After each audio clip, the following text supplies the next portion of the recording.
대한민국이 2025년 내년이면요 초고령 사회로 들어옵니다. 초고령 사회에 들어가는 기준은 우리 전체 인구의 20%가 65세 이상일 때 초고령 사회라고 얘기해요. 우리 교회도 사회를 반영하듯 60세 그리고 70세 성도님들이 참 많습니다. 그런데 그분들의 열정, 그분들의 헌신, 그리고 그분들의 신앙, 그분들의 영성, 나이가 들어도 변함이 없으세요. 제가 그분들을 보면서 이분들과 뭔가를 해야겠다라고 시작한 것이 시니어 비전 트립입니다. 교회는 선교하는 곳이에요. 보내든지 가든지 둘 중에 하나입니다. 지금까지 우리 교회는 보내는 선교를 했어요. 근데 이제는 미얀마 단기 선교팀 그리고 일본 오키나와 우리 비전 트립을 이제는 갑니다. 이제는 가는 선교를 지향해요. 시니어들이 비전 트립에는 우리 몇 가지 의미가 있습니다. 먼저는 1번 땅을 위해서 기도하자는 거예요. 우리 이 자리에 서서 기도할 수도 있는데 직접 그 자리에 가서 현장에 가서 두 발을 딛고 불어오는 바람을 맞고 현지인들을 보고 함께 예배하면서 하는 기도는 다를 겁니다. 일본은 우상 숭배가 만연한 땅으로 기독교 복음화율이 너무나 저조해요. 그렇기 때문에 일본 복음화를 위해서 기도할 겁니다.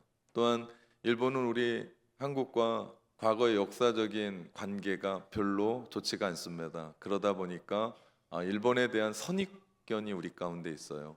이번 선교를 통해서 일본을 새롭게 인식하려고 합니다. 두 번째는요, 일본 선교사님과 그리고 그의 가족들 그리고 교회 성도들을 격려하고 응원하러 갑니다. 일본 선교가 만만치 않아요. 10년 해도요 변화가 없고 열매가 없어요. 그러면 지치거든요. 사역자뿐만 아니라 선교사님뿐만 아니라 가족들도 그리고 우리 성도들도 지칠 수밖에 없습니다. 그 속에서 사투하고 있는 선교사님과 가족들 그리고 제일교포 성도들을 우리가 함께 응원하고 위로하러 함께 갑니다. 가서 예배할 거고요, 찬양할 거고 그리고 함께 교제를 나누고 떡을 뗄 겁니다. 그래서 우리 한국에서 우리 아주 좋은 떡을 이만큼 가져가고요, 김치도 이만큼 싸갖고 갑니다. 좋아들 하실 것 같아요. 이번 주가 추석입니다. 고향을 찾아온 분들도 계시고 고향을 찾아가는 분들도 있을 겁니다. 왜 이렇게 힘든 귀경 전쟁까지 치르면서 고향으로 가느냐? 그 이유가 있습니다. 그것은 다른 이유가 아니라 고향은 땅이 아니라 사람이라는 말이 있어요. 다시 말하면 그리운 사람들이 그곳에 있기 때문이에요. 부모님이 계시고 형제 자매가 있고 친척들이 있는 그리운 사람들이 있는 곳 고향 때문입니다. 그리운 사람들을 함께 만나러 가요. 우리 교회 성도들 중에서는요, 북한을 탈출해서 나와서 이곳에 정착한 분들이 계세요. 그분들은 고향을 가고 싶어도 갈 수 없고 보고 싶은 가족들을 만날래야 만날 수 없는 분들입니다. 또 우리 교회에 참석하고 있는 몇몇의 가정들은 해외에서 시집 온 분들이에요. 제가 새가족 환영회 때 그리고 교육을 하면서 만나봤더니 그분들이 시집 와서 한 번도 친정에 가보지 못한 분들이 대다수입니다. 우리 교회에 이런 가정들이 서너 가정들이 있어요. 우리가 할 일은 이런 명절 추석을 맞이해서 그분들과 진정한 추석을 맞이하면 좋겠다라는 그런 생각을 합니다.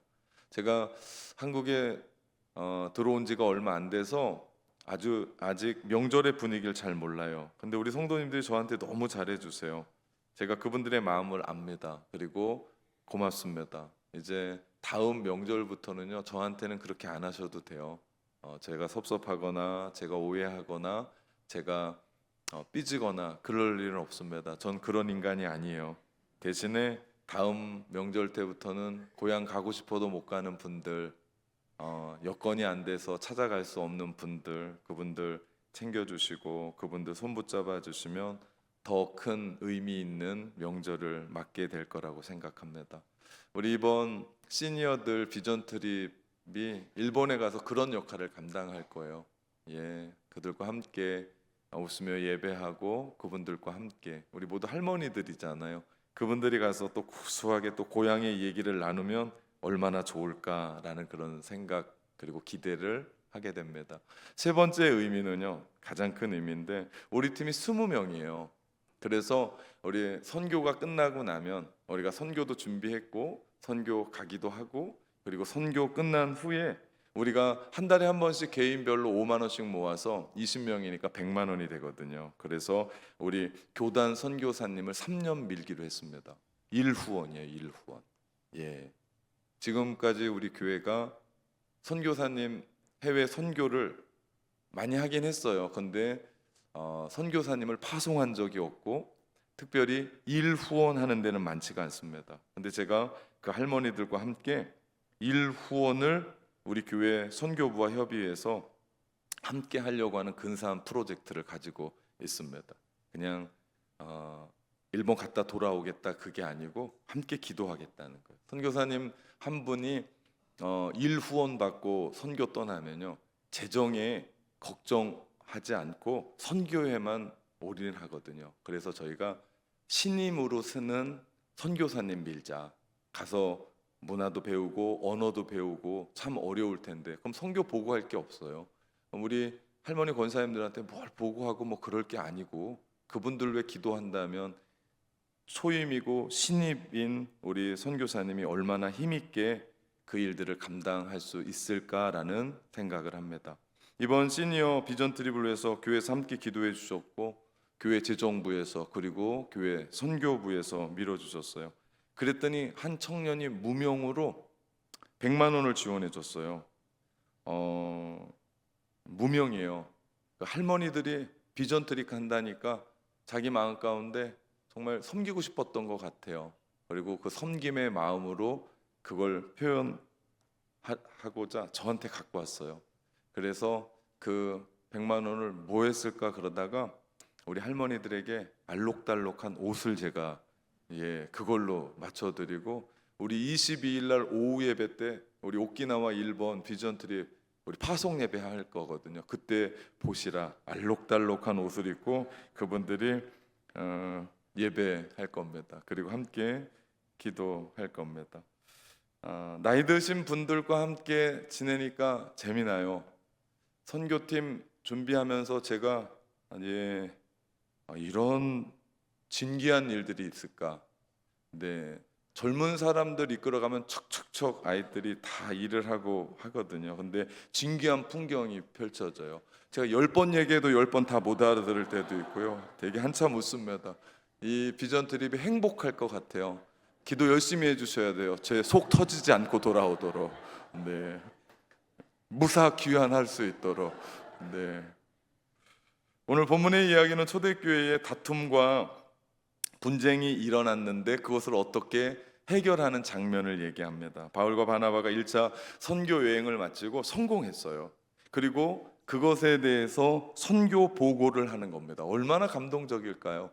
우리 오키나와 단기 선교팀 준비하고 우리 비전 트립 준비하고 그리고 떠나서 함께 가서 보았던 일들을 우리가 10월 첫째 주 우리 온 세대가 함께하는 기도회 때 간증 예배로 또 드릴 텐데 그때도 또 감동일 거예요. 지난번 미얀마 단기 선교팀 갔다 와서 돌아와서 간증 예배할 때 파송하고 그 결과 예배할 때 얼마나 큰 감동이었는지 모릅니다. 그것처럼 바나바와 바울이 1차 전도 여행 다녀와서 선교 보고를 하는데 감동이었어요.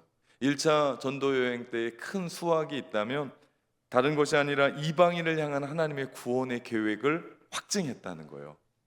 유대인에게 향했었던 그 복음의 물꼬가 이방인에게로 흘러가면서 유대인들보다 더 큰 하나님의 역사가 있음을 보았습니다. 더욱이 나면서 걷지 못했던 한 사람을 성령의 능력으로 일으키기도 했습니다. 물론 1차 전도여행 때 반대자들도 있었어요. 우리 비시디아 안디옥에서 이고니온에서 파송된 원정대가 몰려와서 바울을 그리고 바나바를 반대하고 모욕하고 핍박을 주고 심지어는 돌을 던져서 죽이려고 하기까지 했었습니다. 그렇게 박해를 받았어요. 오늘 선교 보고도 동일했었어요. 선교 보고를 하고 있는데 누군가는 아름답게 기쁘게 행복하게 성령이 하시는 그 소리로 들은 반면 또 한쪽에서는 별로 좋지 않게 생각했어요. 반대했고 시기했던 무리들이 있었습니다. 오늘 보면 1절 말씀해 보니까 어떤 사람들이 유대로부터 내려와서 형제들을 가르치되 너희가 모세의 법대로 할례를 받지 아니하면 능히 구원을 받지 못하리라 하니, 정말 말문이 턱 막히는 말입니다. 그렇게 진리의 복음의 말씀을 바울이 전했거든요. 그런데 또 다른 복음에 대한 이야기들을 하고 있는 거예요. 너무나 안타까운. 그들이 누구냐면 예루살렘 바리새인 출신으로 그리스도교로 제종했었던 몇몇의 사람들이 안디옥에 와서 거짓 복음을 가르치는 거예요. 그것이 안디옥 교회에 갈등을 주었습니다. 그것은 바울이 전했었던 오직 예수 그리스도를 믿는 것만으로 부족하고 하나님의 율법이 이야기했던 할례를 너희가 받아야 구원을 받을 수 있다라고 하는 바울이 가르쳤던 복음 아닌 다른 복음을 가르치고 있는 겁니다. 그래서 갈등이 생겼습니다. 2절 말씀해 보니까 바울 일행과 유대인 사이에 적지 않은 다툼과 변론과 논쟁이 일어났고 그 일을 해결하기 위해서 얘기해도 안 되는 거예요. 변론하고 논쟁을 폈는데 다툼만 일어나고 싸움만 일어나고 풀어지지가 않는 겁니다. 그 일을 위해서 예루살렘에 사람들을 보내요. 이 일을 해결해 달라고. 그래서 예루살렘 공의회가 최초로 모이게 됩니다. 이 이방인 사건을 통해서 우리가 여기서 주목하고자 하는 것은 바울과 바나바가 이와 같은 다툼과 변론을 통해서 하나님의 뜻을 이루어 가고 있는 것을 봅니다. 사실 교회는요, 다양한 사람들이 모여요. 배경도 다 달라요. 고향도 다르고 성씨도 다르고 배운 것도 다르고 문화도 다르고 하시는 일도 다 다르다 보니까 갈등이 있어요.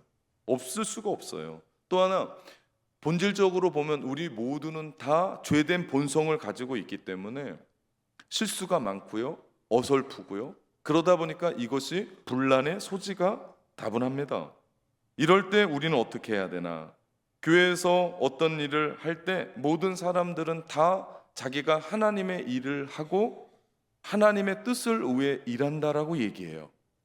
그렇지만 각자가 배웠었던 그리고 지금까지 경험했었던 신앙의 배경이 다 달라요. 다 다르다 보니까 맞지가 않는 거예요. 충돌할 때가 있는 거예요. 그리고 그것이 갈등을 유발하고 얘기를 하다 보니까 논쟁이 되고 그것 때문에 충돌이 일어납니다. 왜 아니겠습니까? 우리의 삶의 현장에도 이런 일들은 비일비재합니다. 가정 안에서 부부가 싸우는 일이 그런 일이고 직장 안에서도 또 친구들의 모임 가운데 또 우리가 어떤 집단에 들어가서 충돌이 있고 갈등이 있는 이유가 그렇습니다. 교회 안에 그런 갈등 구조가 없으면 좋겠는데 만약 이러한 갈등이 생겼을 때 우리는 어떻게 하면 좋을까요? 오늘 바울과 바나바는 그 초대교회 갈등과 충돌 가운데 나와 어떻게 이 부분들을 풀어갈 수 있는지를 이야기합니다. 여기에 핵심은 사람입니다. 그 핵심의 사람이 바로 베드로였어요.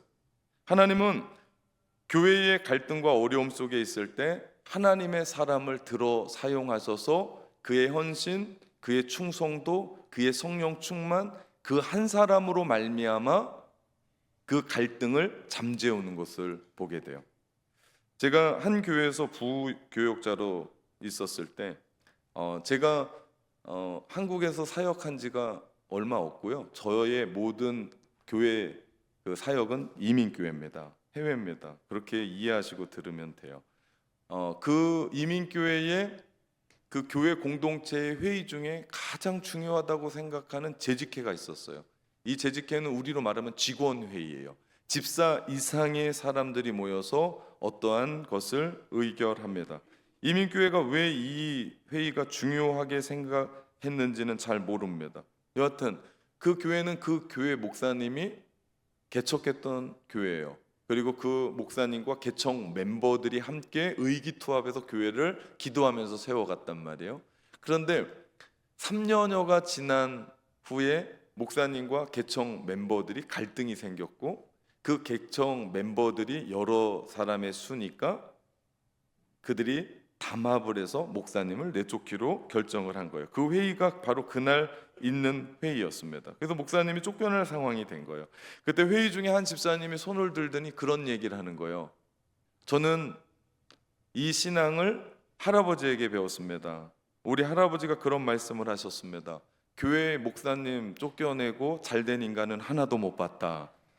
그랬더니 갑자기 그 회의 분위기가 싹 바뀌어 버렸어요. 회의가 종료가 됐어요. 목사님은 계속 그 교회에서 사역을 하게 되었고, 그렇게 목사님을 반대했던 사람들은 그 교회를 떠나서 그 옆 동네에서 또 다른 교회를 차렸어요. 그런데 놀라운 일은 하나님께서 그 교회에 2년, 3년 안에 그 지역의 최고의 부흥을 일으키는 교회로 하나님께서 만들어 주셨어요. 제가 개척한 교회 3년 차에 부교육자로 들어갔고 6년에 나와서 오클랜드에서 담임 목회를 했을 바로 그 직전에 있었던 교회의 이야기입니다. 그렇습니다.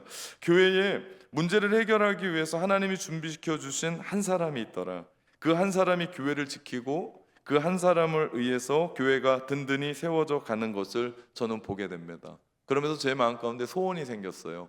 우리 낙원교회의 우리 한 사람 한 사람들이 주님 안에서 이렇게 귀하게 쓰임받는 그 한 사람이 되었으면 좋겠다. 이건 교회만이 아니에요. 가정도 그렇게 세워져요. 여러분, 이 추석 명절이나 우리 명절이 돌아오면 그 중에 그 희생하고 참 많이 수고하는 분들이 계세요. 열심히 명절 음식 만들고 열심히 청소하고 열심히 가족들 맞을 준비를 하는 분이 계시거든요. 그런데 안타깝게도 그 가족들은 그분의 수고를 다 몰라요. 그런데 그 한 분의 그 수고와 그 헌신으로 말미암아 그 가정이 화목하게 되고 그 가정이 또 추석을 혹은 명절을 행복하게 보내요. 근데 이걸 좀 알아주면 좋은데 또 못 알아줘요. 그리고 잘 몰라요. 근데 여러분, 그 한 사람이 저는 하나님의 사람이라고 생각하고요.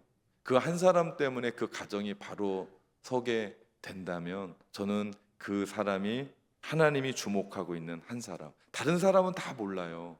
얼마나 희생하는지, 얼마나 고생하는지, 얼마나 땀 흘리는지. 근데 여러분 기억하십시오. 하나님은 그 한 사람을 기억하신다.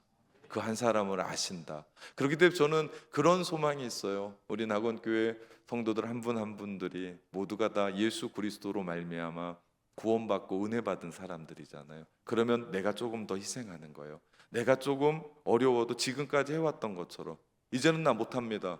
2024년부터 난 내 마음대로 살겠습니다. 그러면 가정이 갈라져요. 그러면 그렇게 행복하게 왔던 그 가족들이 나의 그 수고를 아니에요. 더 오해를 해요.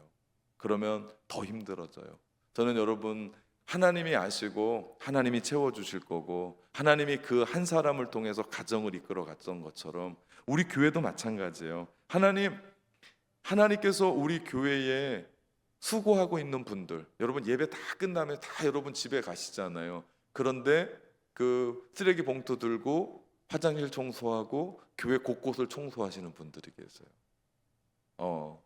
저희야 교회 정리하고 회의도 있고 만나는 사람들도 있고 그러다 보면 정말 올 여름이 얼마나 뜨거웠습니까? 그럼에도 불구하고 그분들이 그렇게 애를 쓰고 그렇게 희생해요. 아무도 몰라요. 지나가면서 제가 애쓰십니다, 수고하십니다.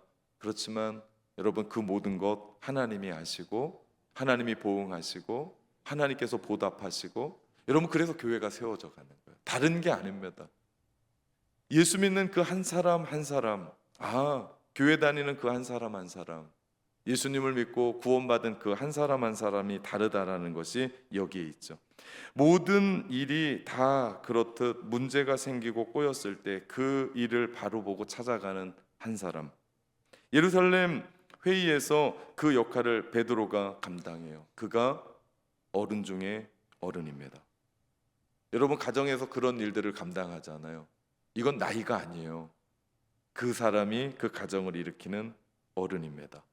그에게는요, 이 사건 전체를 조망할 수 있는 눈이 있었고 지혜가 있었습니다. 더 중요한 건 우리가 사도행전을 계속해서 보면서 베드로가 성령 충만했었던 사람이었던 것을 봅니다. 우리에게도요, 그냥 나이 드신 어른이 아니라 성령 충만한 어른이 필요하고요, 가정에도요 성령 충만한 한 성도가 필요하고요, 우리 사회에 만나는 그 집단, 어떤 모임, 그 속에도요 정말 예수 잘 믿는 그 한 사람이 필요합니다. 베드로가 사도들이 모여있는 그 자리에 서서 말합니다. 형제자매 여러분, 여러분이 아는 대로 하나님께서 일찍이 여러분 가운데서 나를 택하셔서 이방 사람들도 내가 전하는 복음으로 말미암아 그 말씀을 듣고 믿게 하셨습니다. 이 이야기가요, 우리가 사도행전을 계속 읽어왔잖아요. 10장의 고넬료 사건이에요. 정말 놀라운 것은 하나님이 15장에 이방인의 안디옥 교회에 이 사건이 있을 줄 알고 이미 하나님께서 예습시켜 주셨던 게 고넬료 사건이었습니다. 이방인 사람들이 성령을 받고 이방인 사람들이 세례를 받고 이방인 사람들에게도 복음이 전파되더라. 그러면서 얘기하는 거예요. 그리고 사람의 마음속을 아시는 하나님께서 우리에게 주신 것과 같이 그들에게 성령을 주셔서 그들을 인정해 주셨습니다. 그처럼 하나님은 사람을 대하는데 아무런 차별을 두지 않습니다. 오직 그들의 마음과 믿음을 보시고 주 예수의 은혜로 구원받게 하신 겁니다. 오늘 이 본문의 긴 내용이지만 베드로가 일어나서 사도들에게 회의였죠. 설교를 했는지 혹은 발언을 했는지 베드로의 이야기가 중점이었습니다. 베드로 사도의 말은 본질적인 이야기예요. 이 말은 그들의 마음속에 인간적이고 인위적이었던 차별과 잘못된 우월의식, 우린 하나님의 백성이야, 하나님이 우리 가운데만 주셨던 율법이 있고 그거 너희 지켜야 돼 라고 했던 그 부분에 부끄러움을 주었고, 하나님의 뜻에 순복할 수 있도록 강력하게 도전합니다. 거기서 그치지 않아요. 그 베드로의 그 이야기는 바울과 바나바의 2차 선교 여행을 준비하게 하고 그들이 또 복음을 힘있게 선교 활동하면서 전하게 합니다. 그뿐만 아니라 예루살렘에 있었던 또 하나의 리더를 바꿔요. 그 사람이 야고보입니다. 야고보에게 영향을 찍는데 오늘 이 예루살렘 공의회의 그 회의에 방점을 찍습니다. 그는 이방인들을 하나님의 백성으로 환대한다라고 하는 예언서 아모스서를 이야기하면서 인용하면서 이 모든 것이 하나님의 뜻을 밝히면서 야고보 사도가 진지하게 이런 얘기를 해요. 19절부터 20절입니다. 그러므로 내 의견에는 이방인 중에서 하나님께로 돌아오는 자들을 괴롭게 하지 말고 더 이상 귀찮게 하지 말고 다만 우상의 더러운 것과 음행과 목매어 죽은 것과 피를 멀리하라고 편지하는 것이 옳으니 말씀합니다.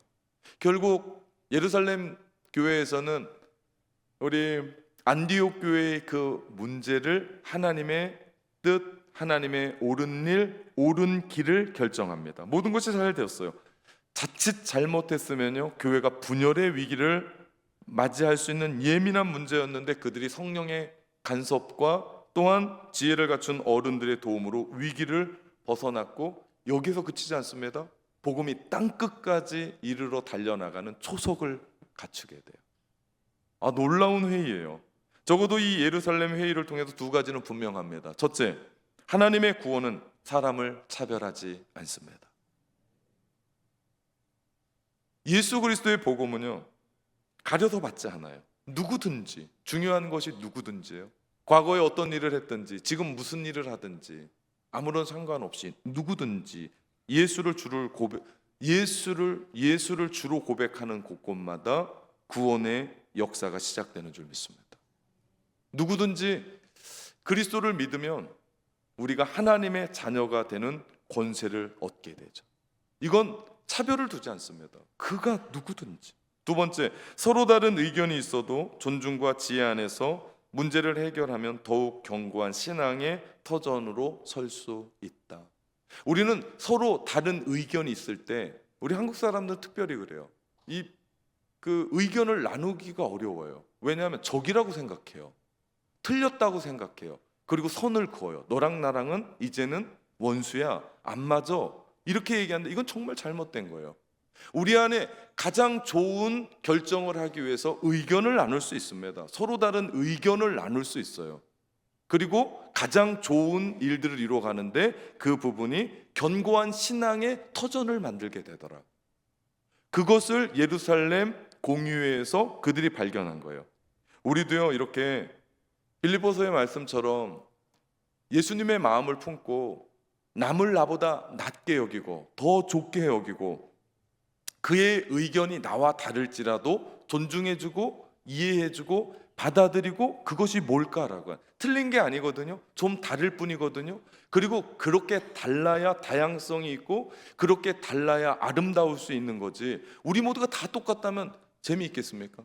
우리가 다 똑같다면 이게 뭐 여기에서 선한 게 나오겠습니까? 다 다르니까 흥미진진하고 다 다르니까 아름답게 조화되는 거죠. 역시 마찬가지입니다. 우리 교회 장점이 참 많은 교회예요. 기도, 찬양 정말 뜨겁습니다.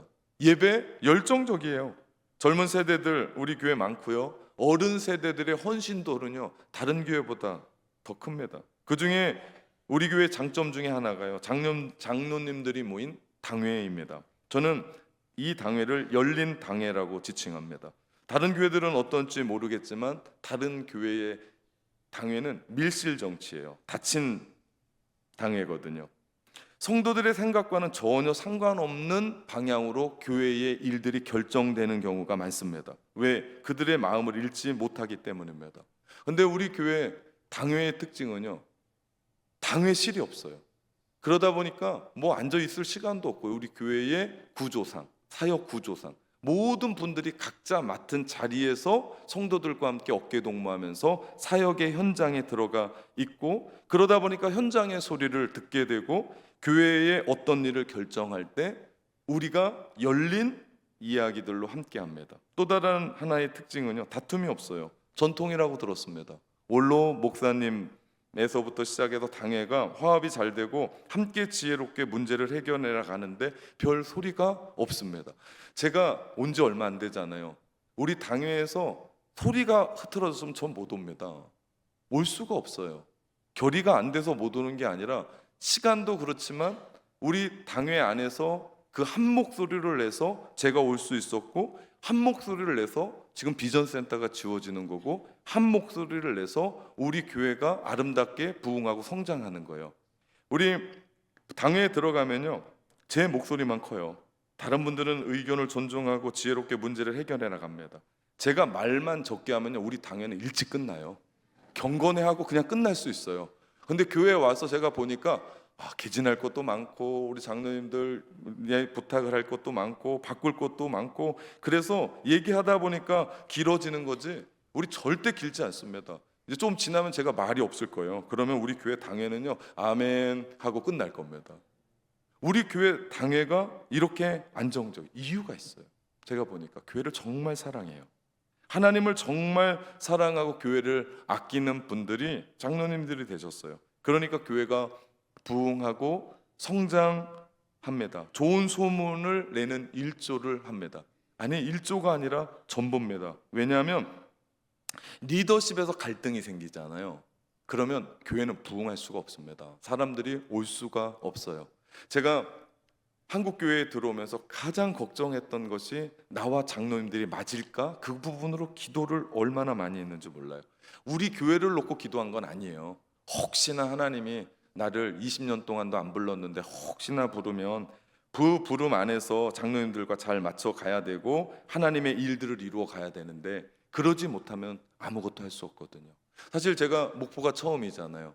근데 어떤 일들을 한다라고 얘기했을 때 우리 장로님 중에 한 분이, 목사님이 목포로에 대해서 뭘 아십니까? 한 2, 3년 기다리다가 이 일들을 하셔야, 그럼 우리는 비전센터를 한 10년 후에 줬어야 될 거예요. 근데 우리 장로님들이 함께 기도하면서 그 일들을 이루어 가니까 여기까지 오게 된 거예요. 얼마나 감사한 일인지 몰라요. 우리 모두는요, 주님 안에서 한 형제요 한 자매입니다. 여러분 이걸 기억해야 돼요. 예루살렘 공회에는 예수님이 남기신 그 길을 따라가는 중이에요. 사도행전 전체를 이끌어가는 말씀이 사도행전 1장 8절의 말씀이라고 말씀드렸습니다. 오직 성령이 너희에게 임하시면 너희가 권능을 받고 예루살렘과 온 유대와 사마리아와 땅끝까지 이르러 내 증인들이라고 말씀하시는 그 주님의 말씀을 제자들이 처음 들었을 때요, 정말 당황스러웠어요. 이게 1장의 말씀이거든요. 성령은 2장에 내려오세요.